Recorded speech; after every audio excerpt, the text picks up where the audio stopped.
اس طریقے سے بلند آواز میں گفتگو نہ کرو جیسے آپس میں ایک دوسرے سے بلند آواز میں گفتگو کرتے ہو. ان تحبط اعمالکم وانتم لا تشعرون. اگر ایسا ہو گیا تو تمہاری ساری نیکیاں برباد ہو جائیں گے اور تمہیں خبر بھی نہ ہوگی. کس کا فرمان ہے بتائیے؟ بولیے بھائی، کس کا حکم ہے؟ اللہ کا. کیا حکم دے رہا ہے؟ اے ایمان والو، اپنی آوازوں کو میرے نبی کی آواز پر اونچی نہ کرو، اونچی نہ کرو، نہ کرو. حکم دے رہا ہے اللہ. اور اگر ہو گئی اونچی تو خود فرما رہا ہے ان تحبط اعمالکم وانتم لا تشعرون. تمہاری ساری نیکی برباد ہو جائے اور تمہیں خبر بھی نہ ہو. بارگاہ رسول ہے، مقام مصطفیٰ ہے، عظمت رسول کو سمجھو. اللہ کا حکم ہے آواز اونچی نہ ہو. اور میں آپ سے پوچھنا چاہتا ہوں، یہ بتائیے نماز پڑھنے کا حکم کس نے دیا؟ اللہ نے. بولیے کس نے دیا؟ اللہ نے حکم دیا اقیموا الصلاۃ، نماز پڑھو، نماز قائم کرو. زکات کا حکم اللہ نے دیا، آتوا الزکاۃ، زکات دو. اور روزے کا حکم اللہ نے دیا، یا ایھا الذین آمنوا کتب علیکم الصیام کما کتب علی الذین من قبلکم لعلکم تتقون. حج کا حکم اللہ نے دیا، وللہ علی الناس حج البیت من استطاع الیہ سبیلا. ماں باپ کو اف نہ کہو، انہیں چھیڑو نہیں، یہ حکم اللہ نے دیا. ولا تقل لہما اف ولا تنہرہما، یہ اللہ نے حکم دیا. مگر کوئی ہے جو یہ بتا دے کہ اگر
ہوگا تو تھوڑی دیر سنیے جب تک یاد آ رہی ہے بات سمجھ میں آئی بارگاہ رسول کا مقام سمجھو ادب سمجھو نبی کی بارگاہ کا ادب کیا ہے کہ اگر وہاں آواز اونچی ہو جائے تو نیکی برباد ہو رہی ہے اسلام کیا رہا ہے ایمان ختم ہو جا رہا ہے یہاں حکم بھی اللہ کا ہے لہٰذا بتا دیا قانون قرآن نے بتا دیا قانون الہی نے اے لوگوں نماز چھوڑو گے بخش دوں گا روزہ چھوڑو گے بخش دوں گا زکات کرو گے بخش دوں گا حج فرض ہونے کے بعد بھی ادا کرو گے بخش دوں گا اس کی تو کوشش ہے مگر بارگاہ رسول میں بےادبی ہو گئی نماز لے کے آؤ گے منہ پہ مار دوں گا روزہ لے کے آؤ گے منہ پہ مار دوں گا حج لے کے آؤ گے منہ پہ مار دوں گا زکات لے کے آؤ گے منہ پہ مار دوں گا یعنی اگر حج قبول کرانا ہے نماز قبول کرانی ہے روزہ قبول کرانا ہے زکات قبول کرانی ہے تو نبی کا غلام بننا ہوگا تبھی تو اعلیٰ حضرت اٹھے خدا خدا کا یہی ہے نا نہیں اور کوئی مفر مگر جو وہاں سے ہو یہی آتے ہو جو یہاں نہیں تو وہاں نہیں اس لیے سنی مسلمانوں اس شادی کے موقع سے یہ پیغام لے کر کے جاؤ وہابیوں سے دیوبندیوں سے ہماری دشمنی کوئی جائیداد کی نہیں ہے دیوبندیوں وہابیوں سے ہماری لڑائی کوئی بینک بیلنس کی نہیں ہے زمین جائیداد کی نہیں ہے انہوں نے ہمارا مال حرام نہیں کیا ہے ان سے ہماری دشمنی ہمارا اختلاف اس لیے ہے انہوں نے نبی کی توہین کی ہے یہ ادبیہ کی ہے ان کی کتابوں میں نبی کی گستاخیاں موجود ہے لہٰذا ہم اہل سنت و جماعت ہم سنی مسلمان سب کچھ برداشت کر سکتے ہیں نبی کی گستاخی برداشت نبی کی گستاخی برداشت نہیں کریں گے اس لیے تیرا یہ ہوگا ہم اپنے باپ کو معاف کر دیں گے ہم اپنے بھائی کو معاف کر دیں گے ہم اپنے ماں کے دشمن کو معاف کر دیں گے بھائی کے دشمن کو معاف کر دیں گے باپ کے دشمن کو معاف کر دیں گے مگر نبی کے گستاخ کو نہ کل معاف کیا تھا نہ آج معاف کریں گے اور نہ صبح قیامت تک کر سکتے ہیں ارے ہماری اوقات ہی کیا ہے ہماری اوقات ہی کیا ہے کہ ہم معاف کریں ہم معاف کرنے والے ہیں کون شریعت کا مسئلہ یہ نہیں سمجھ لیجیے نبی کی گستاخی ہو نبی کی بےادبی ہو نبی کی توہین ہو اور کوئی کہے میں معاف کرتا ہوں تو وہ خود گنہگار ہی نہیں اس کا ایمان گیا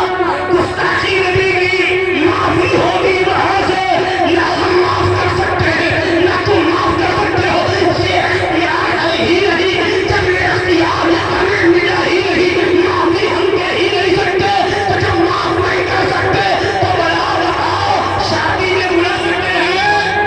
بولیے بلا سکتے ہیں ولیمے میں بلا سکتے ہیں گھر کی محفل میں بلا سکتے ہیں نہیں بلا سکتے ہمیں معاف کرنے کا بھی اختیار نہیں تو معاف نہیں کر سکتے تو دعوت بھی نہیں دے سکتے دعوت نہیں دے سکتے تو کریں گے کیا شادی ہوگی ولیمہ ہوگا نکاح ہوگا خطرے کی محفل ہوگی جنازہ ہوگا ہم یہی کہیں گے تجھ سے اور جنت سے کیا مطلب وہاں بھی دور ہو ہم رسول اللہ کے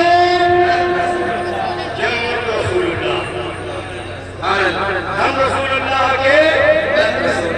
اس لیے ہم ہر محفل یہ پیغام دیتے ہیں نبی کا وفادار ہے وہ ہمارا نبی کا گستاخ ہے تو اس سے ہمارا کوئی سمجھوتا نہیں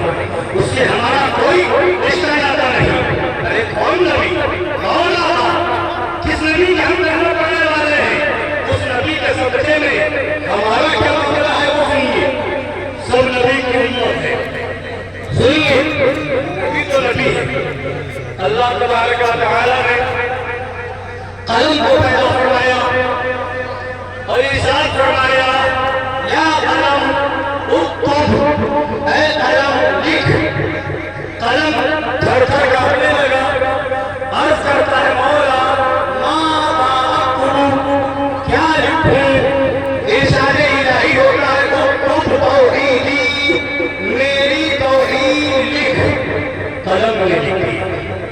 پھر ارشاد ہوتا ہے قلم ساری امتوں کا دستور العمل لکھ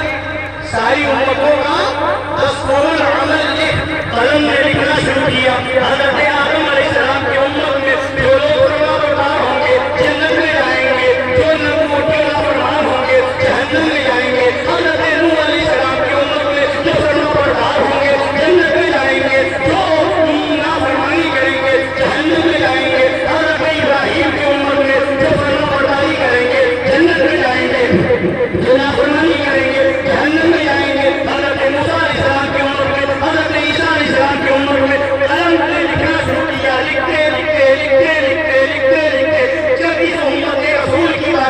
آئی، ہمارے آقا کی امت کی باری آئی، سب کے لیے رسول عمل لکھ دیا، کبھی سنت کی باری آئی تو سنو سنی مسلمانوں فخر کرو ہم کس نبی کی امت میں ہیں، اے سنی مسلمانوں ناز کرو ہم کس نبی کی امت میں ہیں، جیسے ہی قلم نے لکھا جو وفادار ہوگا فرما بردار ہوگا بخش دیا جائے گا، جنت میں چلا جائے گا، اور جیسے ہی آگے لکھنا چاہتا تھا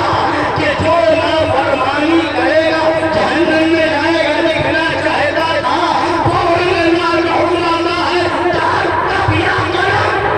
اے قلم ادب کر، اے قلم ادب کر۔ یہ اور امتیں نہیں ہیں، یہ میرے محبوب کی امت ہے، یہ اور امتیں نہیں ہیں، یہ میرے پیارے کی امت ہے، نبیوں کے امام کی امت ادب کر۔ اب قلم اٹھا مولا کیا لکھوں، حکم دیا تھا میں عمل کر رہا تھا، ساری امتوں کا رسول عمل لکھ رہا تھا، اب کیا لکھوں، ارشاد الہی ہوتا ہے امتہ مذنبۃ وربہ الغفور،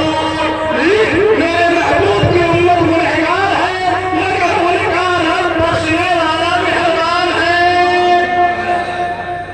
تو بتانا یہ ہے کہ اللہ تعالیٰ اپنے محبوب کی امت کا ادب قلم کو بتا رہا ہے، اے قلم میرے محبوب کی امت کا ادب کر۔ جب اس امت کا ادب یہ ہے تو پھر میرے نبی کا ادب کیا ہوگا، پھر میرے نبی کی شان کیا ہوگی، پھر میرے نبی کا مقام کیا ہوگا۔ اب کوئی چیز دے کر کے میرے آقا کی شان کو ناپنے چلے، میرے آقا کی عظمت کو ناپنے چلے، وہ کہے ہم نبی کی طرح ہے، نبی ہماری طرح ہے، وہ بھی بشر ہے ہم بھی بشر ہیں، معاذ اللہ، وہ بھی کھاتے پیتے تھے ہم بھی کھاتے پیتے ہیں، وہ بھی سوتے جاگتے تھے ہم بھی سوتے جاگتے ہیں، معاذ اللہ۔ اگر کوئی عقل مند تھا اس طرح کی بات کرے تو فوراً جواب دو